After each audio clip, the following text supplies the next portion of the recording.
Hai guys, welcome back. Oke, di kali ini aku bakal cerita dan ngebahas yang paling viral di TikTok, di Facebook, di Instagram, pokoknya di seluruh media sosial. Di kali ini aku mau ngebahas dan request dari kalian bilang kalau ada nih misteri 3 orang bocah yang hilang secara misterius di Langkat, Sumatera Utara, di mana mereka katanya hilang karena ada kaitannya dengan penangkapan seekor ikan emas berbobot 9 kg yang ditangkap tanpa mata. Aduh, aku belum pernah ngeliat tuh ikan emas yang tanpa ada mata. Gimana ya? Nah, gini dia gambarnya. Kalian bisa lihat ya. Jadi beginilah dia ikan emas yang ditangkap sebesar 9 kg nih, segini kali ya, dan tidak memiliki mata. Dan itu katanya adalah mistis ya, kata orang sekitar itu adalah mistis. Dan katanya 1 hari setelah penangkapan ikan berbobot 9 kg ini, hilanglah 3 bocah yang berusia rata-rata 7 tahun yang bermain di sekitar danau. Nah, tapi untuk selengkapnya kalian jangan lupa untuk subscribe dulu dong channel ini supaya kedepannya channel ini semakin berkembang. Dan sembari ini kita juga akan bahas yang juga lagi viral ya, aneh tapi viral, misteri, semuanya campur aduk menjadi satu lengkap ya kan. Katanya penemuan jasad wanita yang katanya terikat tangan itu di kandang buaya. Ini buayanya bukan buaya darat ya, tetapi memang buaya beneran. Kebayangin nggak tuh, buaya beneran di kandang buaya.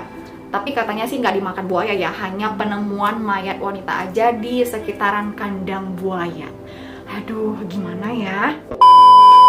Oke, langsung aja kita bahas. Tapi yang pertama kita bahas adalah tentang penangkapan ikan mas tadi nih, yang membuat 3 bocah itu hilang secara misterius. Dan ini terjadi katanya di Langkat, Sumatera Utara ya. Dan ini dibenarkan dan beredar dan sudah diberitakan oleh Tribun News Medan.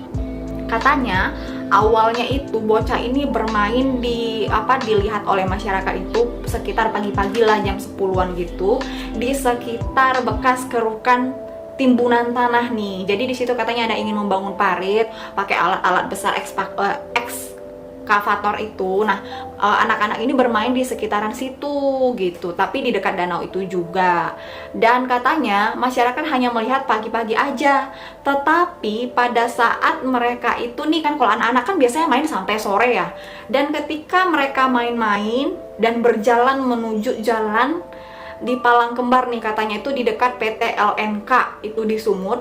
Nah, dari situ mereka tidak terlihat oleh masyarakat lagi sampai sore, sampai terbenam matahari, sampai besoknya, dan hingga saat ini tidak terlihat lagi. Yang sempat merekam keberadaan terakhir 3 orang anak sebelum dinyatakan hilang sejak 10 hari terakhir. 3 anak yang hilang yaitu Yogi Tri Herlambang, anak yang pertama melintas, lalu Nizam Aufar Reza yang memakai baju kuning, dan Alfisa Zahra, anak yang terakhir melintas. Mereka merupakan warga desa Namanjahe, Kecamatan Salapian, Kabupaten Langkat, Sumatera Utara.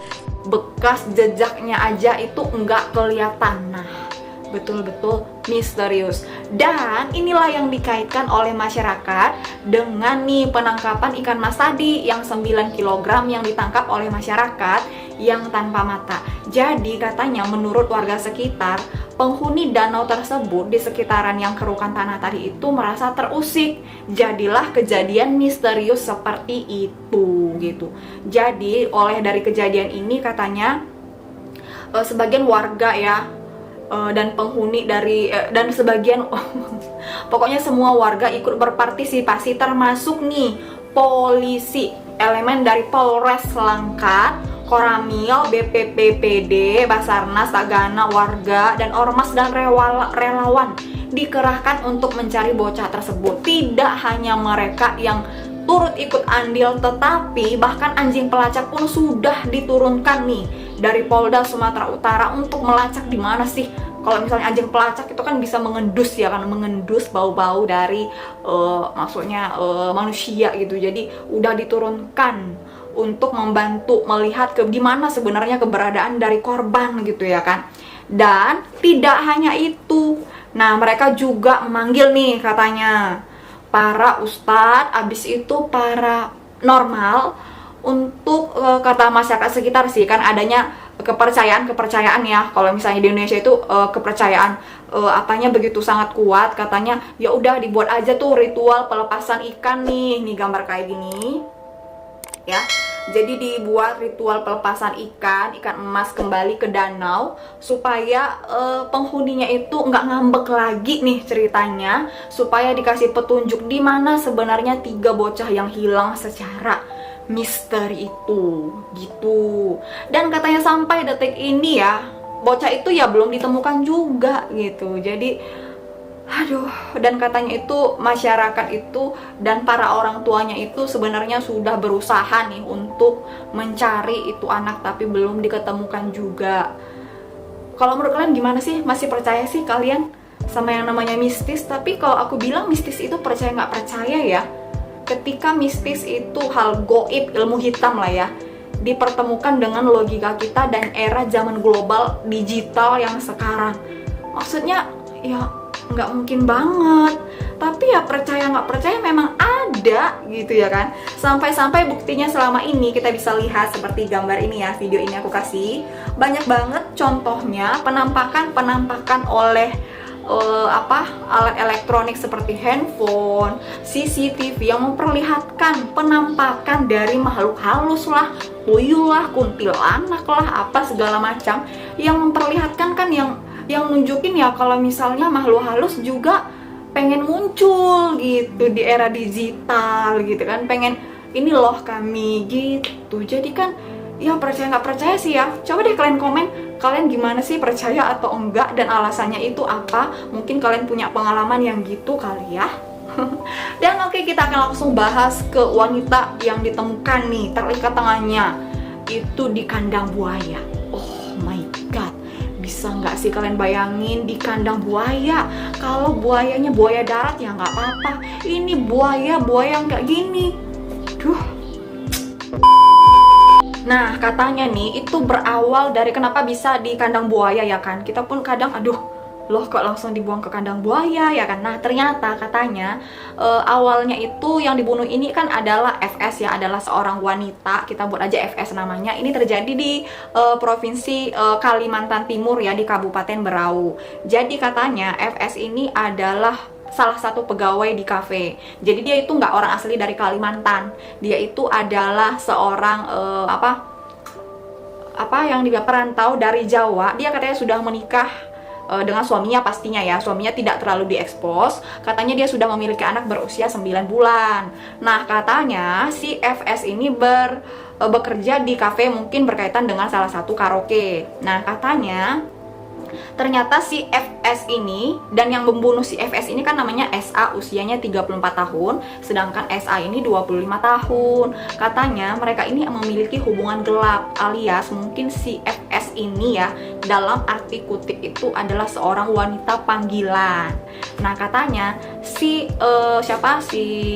AS ini ya udah sering katanya membooking si FS, jadilah hubungan gelap gitu, udah langganan mungkin kali ya, udah langganan.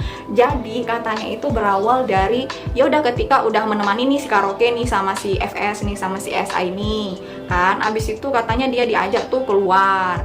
Nah, habis diajak keluar katanya mereka sempat melakukan persetubuhan, maksudnya hubungan intim gitu di dalam mobilnya si SA. Dan katanya sebelum mereka berhubungan itu si SA ini udah beli tali nih dan lakban di warung ketika mereka berhenti, tapi nggak tahu kenapa ya, pokoknya si FS ini nggak curiga. Jadi katanya itu setelah mereka berhubungan badan, disitulah si SA ini melancarkan aksinya untuk membunuh si FS ini dengan menjerat tali di bagian lehernya dan menutup lakbannya. Dan setelah itu disutubuhi lagi, baru deh untuk menghilangkan jejak, katanya si FS ini makanya dilempar ke kolamnya kandang buaya. berharap untuk menghilangkan jejak dimakan buaya. Nyata-nyatanya tidak ada tuh yang namanya kejahatan yang sempurna alias kayak di film-film. Jadi katanya mayatnya ini tersangkut di pohon yang ada rantingnya. Jadi deh nggak jadi dimakan buaya. Yang adanya itu ketahuan sama warga ketika lewat pada sore hari sekitar pukul 16 itu hari Rabu tanggal 21 kemarin. Gitu, jadilah dilaporkan ke polisi. Usut punya usut, akhirnya ditangkaplah si SA ini. Nah katanya gitu motifnya dia membunuh itu, kenapa sih dibunuh, kan udah langganan, kan udah cinta walaupun hubungan gelap. Katanya si FS ini sering banget itu maksudnya mengancam kalau misalnya mungkin kalau nggak diberi duit, atau katanya sih nggak terlalu jelas ya, katanya kok pokoknya dia itu diancam karena nggak memberikan sesuatu, jadi mau dilaporin ke keluarga aslinya si SA ini. Jadilah dia itu kan mungkin karena orang merasa terancam ya, mungkin dia udah hilang akal, udah nekat, jadilah ya daripada gue diancam terus ya lebih baik gue hilangin nih orang, gitulah mungkin. Jadi deh dia bunuh dengan cara diikat tangannya, dilakban mulutnya, dilempar ke kandang buaya berharap untuk dimakan buaya supaya hilang jejaknya. Ternyata sangkut deh tuh jenazahnya di ranting-ranting pohon begitu. Ya langsunglah ditangkap garcep oleh kepolisian ya kan bro, untuk menangkap si SA ini. Akhirnya SA ini pun tertangkap gitu, dan semuanya sudah terungkap gitu kan. Jadi serem banget ya. Cuma aku ngerasa aduh kok si FS ini juga aduh kok serem juga ya. Dia udah bersuami, udah punya anak 9 bulan, tapi punya kekasih gelap. Kekasih gelap bukan kekasih beneran, tetapi yang dibayar gitu. Jadi dia memberikan sesuatu tapi dia dibayar ya. Berarti kan dia itu sama aja sama lontong ya kan. Jadi ya seperti itulah dia. Aduh serem ya guys. Jadi kalau sekarang itu hati-hati ya, bener-bener hati-hati. Jadi sekarang itu semua orang kayaknya serba nekat. Aduh menurut kalian gimana ya? Coba kalian komen deh, mana tahu kalian tahu gimana cerita alur dari aslinya. Serem ya. Oke. Kalian juga bisa request di kolom komentar untuk apa sih yang kita bahas selanjutnya yang paling viral gitu ya. Juga bisa share video ini sebagai bukti kalau kalian itu seneng ya sama video aku. Terima kasih sudah menonton, sampai jumpa di video aku selanjutnya. Bye!